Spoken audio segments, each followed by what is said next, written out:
instrument which we are using is matter, so it is also materialistic in way. In a particular culture, probably you place spiritual goals on a higher level than materialistic goals. But demand for spiritual goals is to be more materialistic than ever before.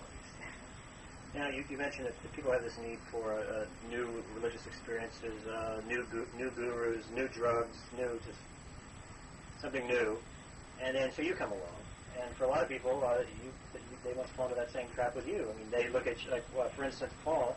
I knew him from a story I did on Bafrijan, and so he was going from Bafrijan to, and he was talking. He described you in a sense as a guru. Yeah, but that's and these articles write you up as sort of there's a tone to the stories. So how do you feel about that? I tell you, but the problem people are falling into the same trap, aren't they? No, I'm not falling into the same trap. Maybe you're not, but people who are coming to you. But you see when once you are dissatisfied with one illusion, you're always looking for something else. This is what I am telling you. You have got to replace one illusion with another illusion. So you want to believe. It's not only a want, but also there is a need to believe in something or the other. You replace one belief with another belief. Even if this is pointed out to them, there is no way that they can free themselves from this belief. See, they move from one guru to the other. But do you see that? Do you see people doing that with you? Of course, you see, all the time. I'm telling them, you see, you get lost. You see, do what you like. See, Rajneesh said the same thing. I was interviewing Rajneesh once up in Oregon, and he said he had said that he doesn't want to start a religion. He doesn't want to be an ism. He doesn't want to be a Rajneesh-ism. At the same time that his organization was putting out a book saying Introduction to Rajneeshism. And so I said to him, how can you say you don't want to be an ism when you're allowing people to put this book out that says Rajneeshism? And he said, well, they don't listen to me. Which is kind of a cop-out, because he has some responsibility for what's done in his name. Yes, it is. It is. So how do you get around that problem? I have so far been successful in preventing people to create any organization around me. But if you have no desire to proselytize, why do you even want to talk to me? Because what I could very well do is write up the story, and it's printed all these hundreds of thousands of times. Yes. Wouldn't you just say, no, I don't want to talk to this reporter? Because I talk to anybody. You see, I talk to. No, but you see what I mean? I mean, I'm not just anybody. No, I mean, I am. No, listen, you see, I will tell you, this, I have seen a lot of all these newspapers, and most written about newspapers person in India. And they are looking for, you may not be looking for, you see, for a new kind of a subject. As you say, you have written on Rajneesh, you have written on Baba John, you have written on Krishnamurti. That's your job. Yeah. See, you are looking for a new subject. It may not be, because maybe he pressured you to come to see me, or suggested that. No, it's not. Look, I actually came to you because my friend had seen your book, and he is a very skeptical sort. So see, you are looking for a subject. You see, the people are asking me, why suddenly you have decided, you see, I appeared on many of your television, PBS and all these programs. Why you have suddenly become public, or you see, gone public, they are asking all my friends. I avoid it, going on public. You see, but unfortunately, why you talk, it's a very difficult question to answer. What is the point in hiding myself, you see, in a cave? What does it prove? You see, if you become silent and retire from this world, still you see the people attach some significance to that. You see, that is always the case.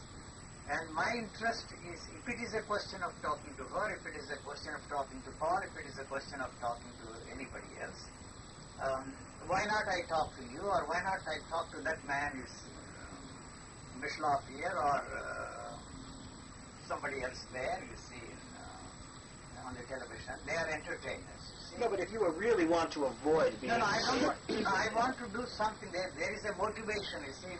The motive behind my wanting to see you or agreeing to see you, there is no such thing as a motiveless action at all. Right. The motive is, you see, to seek your help, to express myself in such a way that if you can put me across to your readers, that there is nothing religious, that there is nothing spiritual about what I am talking about. Even if you call me an agnostic or a nihilist, it doesn't matter. You see, the Polish people have translated that first book into Polish and submitted it to the government at that time, a couple of years ago, because there are no other publishers there.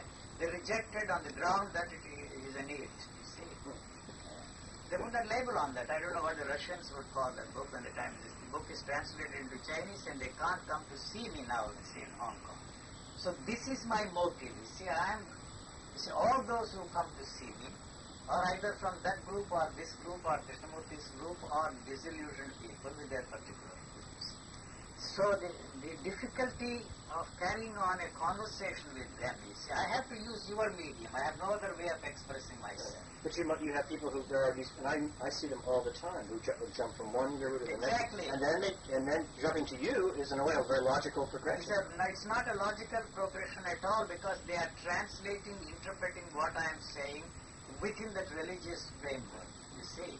So that is the reason why, you see, they put this label on me, the God man, you see, in India, or a guru. The problem is... Anti-guru? I am not. I am not concerned about the gurus at all. I am not a guru. So I want, you see, to express myself through your medium. Maybe you will be able to put me across to your readers. What I am trying to emphasize, that what is, if you call it an enlightenment, it doesn't matter. It has no religious content in it. That's all I want to say. You say it's a natural state. It's a very natural state in the sense that natural state is not a synonymous term for enlightenment or any such thing at all. A natural state, when once the stranglehold of thought is released, you see, from controlling the whole of this body, it functions in a natural way. The whole system becomes so sensitive, you see. So what I am saying is, the mind is sensual in its nature. It is interested only in sensuality and sensualist experiences. Even spiritual experiences, which we consider to be extraordinary, fall into the category of sensuality. Whereas this living organism is interested in sensory activity. See, that is the living thing that is there. That's all that I am pointing out. It has no interest, you see, to convert anybody. You are as unique as I am. Your uniqueness cannot express itself as long as the cultural input has a stranglehold on it. If you are lucky and if it is freed from that stranglehold, whatever you are left with, you see, expresses itself. You see, but what is there is something unique, and that uniqueness cannot express itself as long as there is an effort, attempt on your part to fit yourself into that thing. Whatever potential is there. I'm not talking of spiritual potential. See, the potential, the human potential, will surface and express itself in an extraordinary way. It is bound to be an individualistic thing. So what I'm saying is that, you see, the whole spiritual business is something like riding a tiger. And it's a very tiring thing to go on riding a tiger because you are frightened of jumping off the tiger.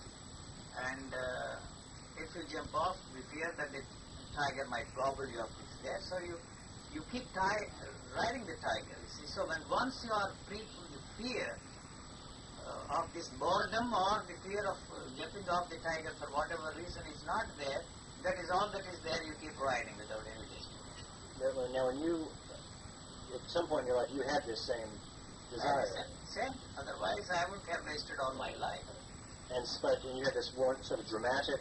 It was something like, you see, lightning hitting me. Is this the thing at the strip show? There's a girly show. This was where this happened. First time I felt the, you see, instead of why there? Huh? Why there?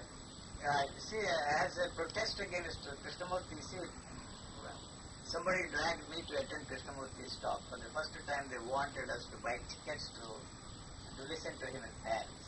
So I didn't want to pay any money to Krishnamurti's talks, and my friend and I, we were standing there. I said, come on, let's go and spend this money and go to not a strip, I don't know what they call.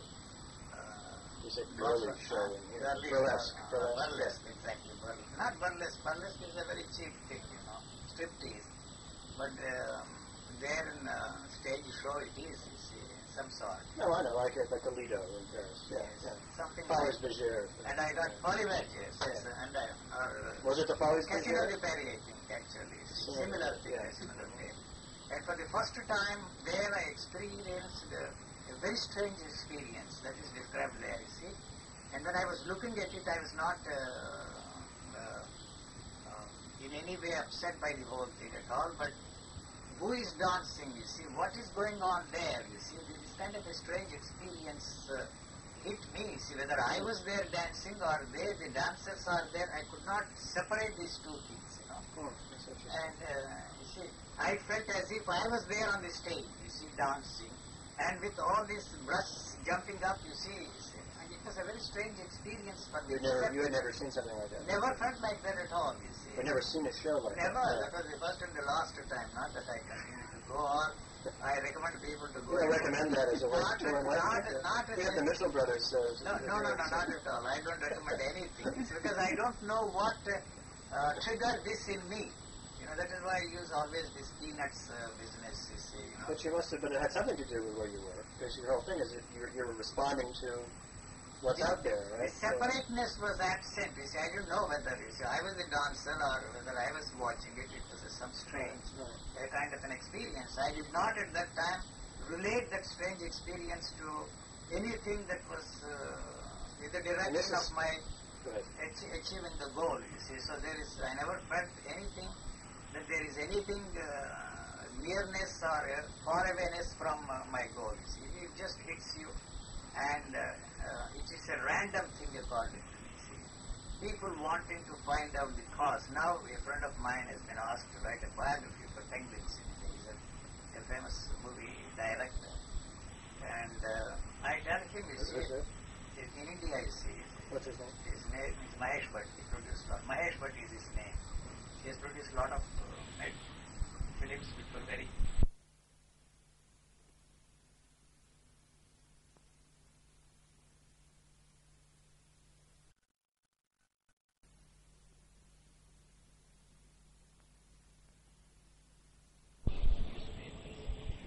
and I said there is no story to tell. See,